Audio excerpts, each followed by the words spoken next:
और जैसा कि हम अपने जीवन में परमेश्वर के उन वचनों को ग्रहण करते हैं जो इंसान के लिए बहुत ज़रूरी है, क्योंकि प्रत्येक वचन परमेश्वर का इंसान के जीवन को उन्नति देता है, इंसान के जीवन का उद्धार करता है और परमेश्वर अपने वचन के द्वारा इंसान पर अपना अनुग्रह प्रदान करता है। नीति वचन उसका 3रा अध्याय उसकी 2री आयत में लिखा हुआ है कि परमेश्वर के वचन मानने से इंसान की उम्र बढ़ती है। अगर हम परमेश्वर के वचन को अपने हृदय में रखते हैं, उसके वचन को अपने जीवन में रखते हैं, तो इंसान दीर्घायु से तृप्त होता है। भजन का लिखने वाला भजन संहिता उसका 91वां अध्याय और उसकी 15वीं आयत में लिखा हुआ है कि परमेश्वर संकट के समय जब हम परेशानी में होते हैं, जब हम दुखी होते हैं, जब हम परेशानी में होते हैं, हम उसको पुकारते हैं तो परमेश्वर हमारी पुकार को जरूर सुनता है। आज का वचन यही वचन है कि हम परमेश्वर को कहाँ ढूंढें, हमें शांति कहाँ से प्राप्त हो सकती है। हमारे जीवन जो हम पैसे की होड़ में लगे हुए हैं, परमेश्वर के वचन पर इंसान का ध्यान हट गया और इसीलिए परमेश्वर ने अपने मन को इंसान से हटा लिया। कई बार ऐसा होता है कि जब बहुतायत का वचन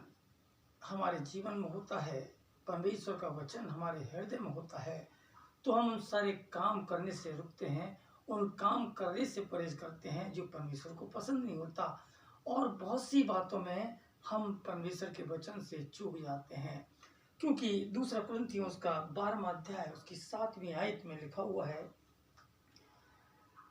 कि पौलुस को ऐसा क्या तकलीफ थी, ऐसी क्या परेशानी थी,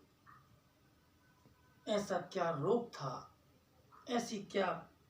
उसको दिक्कत थी, ऐसी किस परेशानी में वो घिरा हुआ था। वो बार बार इस बात को लिखता है कि मैंने परमेश्वर से 3 बार प्रार्थना की। ऐसा कौन सा उसके अंदर रोग हो गया, ऐसी कौन सी उसको परेशानी हो गई, ऐसी कौन सी उसके अंदर दुख आ गया जिसके लिए पौलुस प्रार्थना करता है। अगर हम 7वीं आयत को गौर करेंगे, उसमें लिखा हो प्रकाशन की बहुतायत से भूल न जाऊं। यदि हमारे पास धन दौलत या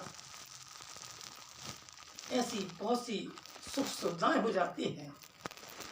तो हो सकता है कि हम परमेश्वर को भूल जाएं, लेकिन परमेश्वर की आंखें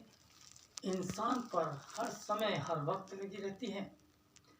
एक एक बातों पर परमेश्वर मन लगाता है।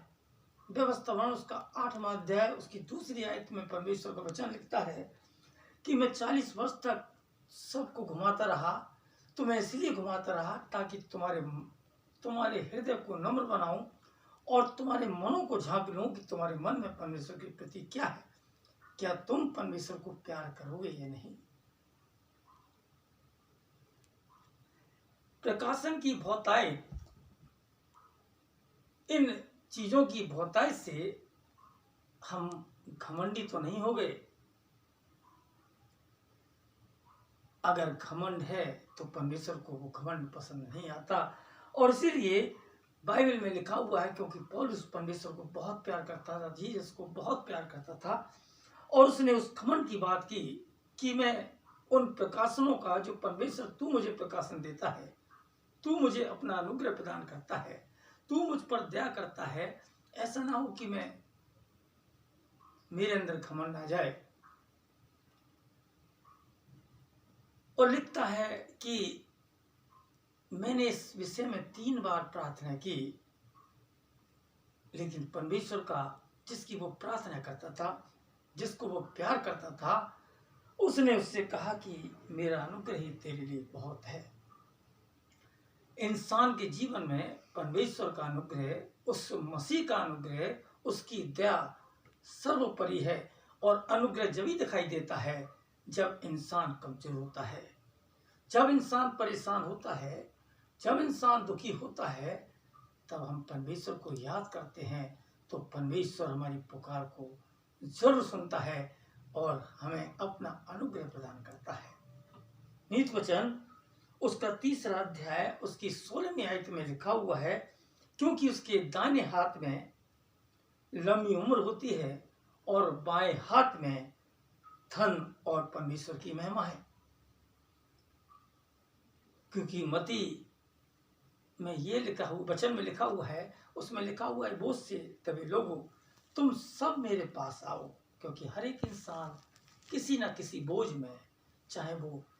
कर्ज का बोझ हो, चाहे बीमारियों का हो, चाहे फैमिली परेशानी हो, चाहे फाइनेंशियल हो, चाहे नौकरी की हो, किसी की भी हो, हर चीज़ के लिए परमेश्वर इनवाइट करता है और उन बोझ को परमेश्वर हटाना चाहता है। और उसका हाथ फैला हुआ है और वो वचन में लिखता है, उसके दाहिने हाथ में लंबी उम्र है और बाएं हाथ में धन और परमेश्वर की महिमा है। और जब हम परमेश्वर को याद करते हैं, उसकी प्रार्थना करते हैं, उसको पुकारते हैं, उससे कुछ मांगते हैं, तो परमेश्वर जैसे पौलुस से उसने कहा कि मेरा अनुग्रह तेरे लिए बहुत है,